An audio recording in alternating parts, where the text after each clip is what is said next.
Student, আজকে আমরা করাবো চিহ্নের গুণ এবং যোগ আর বিয়োগ। আজকের এই ভিডিওটা খুবই ইম্পর্টেন্ট, কারণ যত অঙ্ক ম্যাথামেটিক্সটা এই চিহ্নের উপরই, এই 5-6টা টেকনিক বলে দেবো বা গুণ বা যোগ বিয়োগ বলে দেবো, এর উপরই নির্ভর করছে পুরো ম্যাথামেটিক্সটা। দেখো কিভাবে করাচ্ছি। এখানে গুণ করাচ্ছি, প্লাসের সঙ্গে প্লাসের গুণ হলে কি হবে? প্লাসের সঙ্গে প্লাসের গুণ হলে হয় প্লাস, প্লাস মাইনাসের সঙ্গে প্লাসের গুণ হলে কি হবে? মাইনাস। তাহলে প্লাস এখানে কি আছে? প্লাস হচ্ছে এখানে 3 আছে, 3 ধরলাম, তাহলে গুণ +4।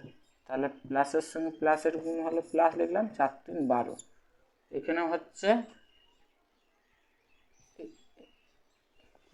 এখানেও প্লাসের সঙ্গে, এই যে প্লাসের সঙ্গে এই মাইনাসের গুণ হলে কি হবে? মাইনাস হবে।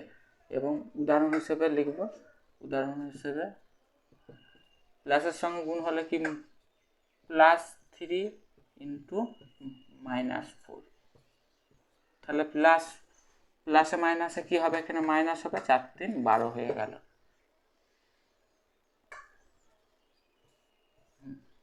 এটা এখানে হচ্ছে প্লাসের সঙ্গে মাইনাসের গুণ হলে কি হবে?